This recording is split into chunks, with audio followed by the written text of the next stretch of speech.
지금 3주에 걸쳐서 우리가 하나님께 드리는 예배에 관해서 말씀을 드리고 있는데요. 예배의 본질이 다시 회복되어야 합니다. 그리고 우리가 제가 그런 표현을 많이 하는데 익숙함이 소중함을 잃어버린다는 거예요. 너무 익숙하면 그 소중한 마음이 잃어버려집니다. 잊게 됩니다. 그러니까 이 세상은 모든 것들이 당연하다라고 생각하는 것은 그것이야말로 참 위험한 발상입니다. 내가 주일날 예배 드리는 건 뭐 아무 때나 언제든지 있을 수 있는 것이고 또 내가 뭘 받는 것도 당연한 것이고 그런 생각 속에서 우리가 살아가면 굉장히 위험한 또한 신앙의 오류를 범할 수 있게 됩니다. 그러니까 우리가 예배를 그동안 너무 많이 드리다 보니까 익숙하다 보니까 예배의 소중함을 잊고 살아가는 게 너무 많습니다. 시편 말씀에 보면 고라 자손들이 하나님 앞에 예배 드렸을 때를 회상해 봅니다. 그랬지. 내가 그때 하나님 앞에 예배를 드렸을 때 너무 좋았지. 그때 찬양 드리고 기도하고 말씀을 듣고 그때가 너무 좋았지라고 그 한탄의 시를 씁니다. 여러분, 우리가 예배를 드리는 게 아무 때나 언제든지 어디서나 드릴 수 있는 것이 아닙니다.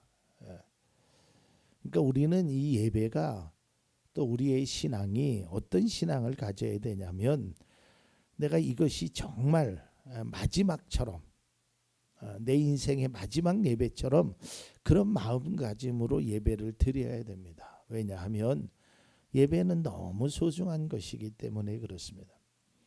로마서의 말씀을 보면 1장부터 11장까지는 주로 교리적인 내용들을 많이 담고 있습니다. 물론 그 안에도 어떤 신앙의 모습 또 삶의 모습을 담겨져 있지만 아무튼 주 내용은 교리적인 것입니다. 그러다가 12장서부터 아주 신앙의 핵심적인 것이 나오는데요.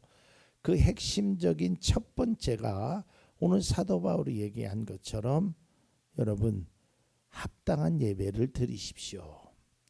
어떤 예배가 합당한 예배냐면 하나님이 받으시는 하나님이 기뻐하시는 예배가 우리가 드려야 될 합당한 예배라는 것이죠. 그래서 제가 지난 시간에 우리가 생각해 보면 예배는 하나님께 드리는 거기 때문에 하나님이 중심이 돼야 돼요. 사람이 중심이 되어서는 안 됩니다. 그리고 예배는 하나님이 받으시도록 드려야 합니다. 근데 그 하나님이 받으시는 게 뭐냐? 믿음이라고 말씀을 드렸죠. 가인과 아벨의 제사를 통해서 보면 가인은 아벨보다 믿음으로 부족한 예물을 드렸던 것 같아요. 그러니까 아무튼 아벨은 믿음으로 예배를 드렸단 말이죠. 그러면 자 이제 우리가 믿음으로 예배를 드린다는 것이 과연 뭘까? 지난 시간에 기억하지만 여러분 우리가 똑같은 장소에서 똑같은 시간에 예배를 드린다고 해서 모든 사람의 예배를 다 하나님이 받으시는 게 아닙니다. 우리의 중심을 바라보시는 거예요. 그렇기 때문에 우리의 그 중심 속에서는 믿음이라는 것이 하나님을 기쁘시게 하는 그 믿음이 되어야 된다라는 것이죠. 오늘 본문 말씀에 있어서 예배에 있어서 아주 기준이 되는 중요한 말씀을 말하고 있는데요. 오늘 말씀을 다시 한번 보면 12장 1절을 보면 형제자매 여러분 그러므로 나는 하나님의 자비하심을 힘입어 여러분에게 권합니다. 여러분의 몸을 하나님이 기뻐하실 거룩한 산 제물로 드리십시오. 이것이 여러분들이 드릴 합당한 예배입니다. 그러니까 이 말을 딱 두 문장으로 요약하면 우리는 하나님께서 기뻐하실 예배 그것을 드려야 되고 그것이 바로 합당한 예배라는 거예요. 그러니까 하나님께서 기뻐하신 그 합당한 예배는 내 몸을 제물로 드린다는 거예요. 그렇다면 그 의미가 뭘까? 그 첫 번째는 바로 이겁니다. 나를 드리자는 거예요. 자기 자신을 드려야 돼요. 여러분 구약 레위기서에 보면 이제 제물을 드린 그 제물에 관해서 이야기하는데요. 목을 자르고요. 내장에 깨끗하게. 이제 그 말씀은 언제 제가 기회가 있으면 그 제사를 지내는 그거에 관해서 말씀을 드리겠는데, 오늘 이 말씀 속에서 보면 나를 온전히 드리라는 거예요. 그러니까 하나님이 기뻐하시는 것은 나를 온전히 드리는 거예요. 제가 지난 시간에도 말씀드렸죠. 몸만 여기 오면 안 돼요. 몸만 하나님 앞에 드리면 안 돼요. 우리의 생각도 우리의 모습도 온전한 모습으로 하나님 앞에 드려야 된다는 거예요. 다시 말해서 하나님께 자기 자신을 드리는 것이 예배의 전부가 되어야 합니다. 그러니까 내 자신을 드려야 된다는 거예요. 오늘 성경에 보면 사도 바울은 거룩한 산 제물로 드려라. 내가 이것을 너희에게 권한다. 꼭 필요한 것이다. 우리 자신을 하나님의 기뻐하는 제물로 드리는 거예요. 그러니까 나를 온전히 드리는 거예요.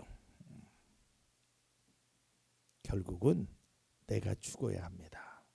여러분 제물은요 죽음을 의미합니다. 그렇잖아요. 제단에다가 제물을 올리는 걸 산 제물을 올리지 않습니다. 결국은 죽어서 올라가는 거예요. 그러니까 나를 온전히 드린다는 것은 나는 없다라는 거예요. 누구만 존재하는 하나님만, 하나님의 영광만을 드러내는 그것이 진정한 예배가 된다라는 것이죠. 예배의 본질은 하나님을 영화롭게 하는 것입니다. 그러니까 내가 제물이 되어서 하나님께 영화로운 그 소재와 전제가 내가 돼야 된다는, 그것의 본을 보이신 분이 예수님입니다. 예수님께서는요 자기의 몸을 희생하셨어요. 뭘 때문에? 우리를 구원하시려고, 죄에서 구원하시려고 예수님께서 손수 십자가에 달려 돌아가셨단 말이죠. 그러니까 내 자신을 드린다는 것이 바로 이러한 것입니다. 우리가 잘 아는 갈라디아서 2장 20절입니다. 내가 그리스도와 함께 십자가에 못 박혔습니다. 이제 살고 있는 것은 내가 아닙니다. 그리스도께서 내 안에서 살고 계십니다. 내가 지금 육신 안에서 살고 있는 삶은 나를 사랑하셔서 나를 위하여 작은 몸을 내어주신 하나님의 아들을 믿는 믿음 안에서 살아가는 것입니다.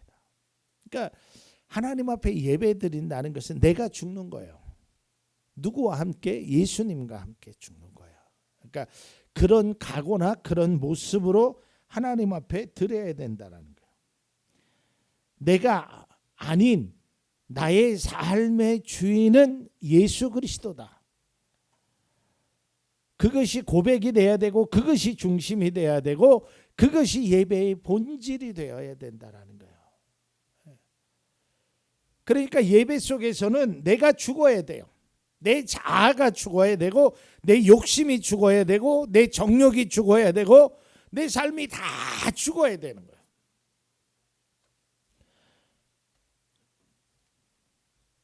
우리가 자신의 그 모습을 그대로 온전하게 드리는 거예요.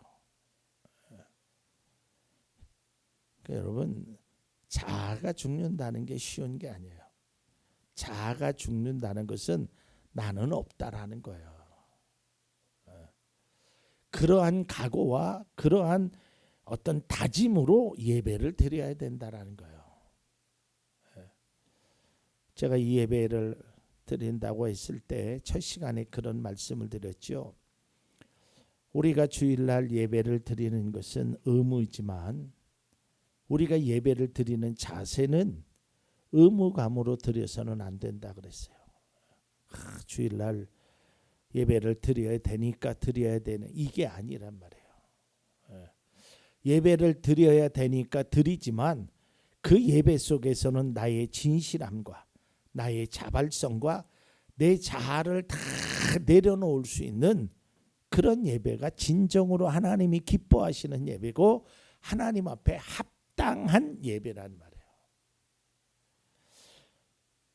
좀 더 쉽게 말하면 하나님께 자신을 드린다는 것, 이거는 항복을 의미합니다. 하나님, 나는 항복합니다. 이 예배를 통하여 하나님이 내 모습은 다 감춰주시고, 하나님, 저는 주님 없이는 살아갈 수 없는 존재입니다. 하나님 받아주십시오. 이러한 자세로 예배를 드려야 된다는 것이죠. 온전하게 드린다는 것은 내 삶을 하나님 앞에 온전하게 드린다는 그런 모습이 우리에게 필요하다는 거예요. 그 다음에 두 번째로는요, 하나님 중심으로 드려야 합니다. 예배는 사람의 중심이 아니라 하나님의 중심입니다. 예배자의 유익이 아니라 하나님의 기쁨을 주기 위한 거예요. 이 뜻을 우리가 잘 알아야 돼요. 신앙은, 믿음은 그 초점 속에서는 하나님. 예배는 우리의 유익으로 드리는 게 아니에요. 하나님을 기쁘시게 하기 위해서 드리는 거예요. 그게 우선이라고 말씀드리지 않았어요? 거듭 말씀드리겠지만 신앙의 본질은 나를 통하여 하나님을 기쁘시게 하는 거예요. 그러니까 제가 거듭 말씀드리지만 자녀가 부모에게 효도하는 것은 자기가 기쁘라고 효도하는 게 아니에요. 자기가 중심이 아니 부모가 원하는 그것을 행하는 것이 그것이 효도예요. 믿음도 마찬가지예요. 내가 원하는 것, 내가 얻고자 하는 것, 내가 추구하는 것, 이거를 얻고자 하는 것이 믿음이 아니라 우리의 믿음, 나의 믿음을 통해서 하나님을 어떻게 기쁘게 하실까? 여기에 초점이 맞춰야 됩니다. 오늘 본문에도 하나님이 기뻐하시는 예배를 드려야 함을 말하고 있다라는 거예요.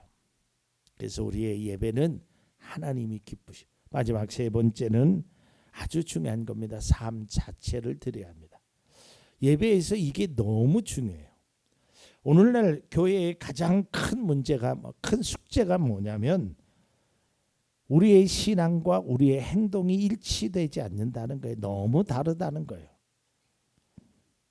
입술과 행동에 너무 큰. 그래서 어느 선교사님이 한국 와가지고 그랬다는 거 아니에요. 한국 그리스도인들은 모두 교회 안에만 있다. 예배당 안에만 있다는 거예요. 예배당 바깥에서는 그리스도인을 찾아볼래야 찾아볼 수가 없다라는 거예요. 참 충격적인 말이죠. 그러니까 다시 말해서 우리의 이 예배가 어떤 특정한 장소에서 특정한 요일에 특정한 시간에만 드리는 그것으로만이 아니라 우리의 삶 전체가 되어야 된다는 말이죠. 제가 지난 시간에도 이사야서 1장을 말씀드렸는데 한 번 더 보면 1장 18절의 말씀. 다시는 헛된 재물을 가져오지 말아라. 다 쓸모없는 것들이다. 분향하는 것도 나에게는 역겹고 초하루와 안식일과 대회로 모이는 것도 참을 수 없으며 거룩한 집회를 열어놓고 못된 짓도 함께 하는 것을 내가 더 이상 견딜 수 없다. 이 말은 뭐예요? 하나님이 예배드리는 그 시간에만 거룩하려고 하지 말아라는 거예요. 우리의 삶이 그런 모습의 삶이 되어야 된다라는 것이죠. 마지막으로 성경 한 구절만 보고 마치고자 합니다. 미가서 6장 6절. 내가 주님 앞에 나아갈 때 높으신 하나님께 예배 드릴 때 무엇을 가지고 가야 합니까? 번제물로 바칠 1년 된 송아지를 가지고 가면 됩니까? 라고 묻는 거예요. 하나님, 내가 예배 드리러 갈 때 뭘 갖고 가면 되겠습니까? 이때 주님께서 이렇게 대답합니다. 미가서 6장 8절입니다. 너 사람아, 무엇이 착한 일인지를 주님께서 이미 말씀하셨다. 주님께서 너에게 요구하시는 것이 무엇인지도 이미 말씀하셨다. 오로지 공의를 실천하며 인자를 사랑하며 겸손히 내 하나님과 함께 행하는 것이 아니냐. 이걸 잘 알아야 돼요. 우리는 무슨 살찐송아지 예배 시간에 내가 어떤 찬양을 드릴까, 어떻게 멋지게 대표 기도를 할까, 그것도 필요하지만 우리의 삶을 드려야 돼. 이것이 우리가 드리는 예배가 되어야 된답니다. 예배와 삶은 일치되어야 합니다. 그리고 마지막으로 중요한 말씀 드립니다. 예배는 예배당 안에서만 드리는 것이 아니라 우리의 삶 전체의 전 영역에서 드리는 것이 진정한 예배인 것입니다.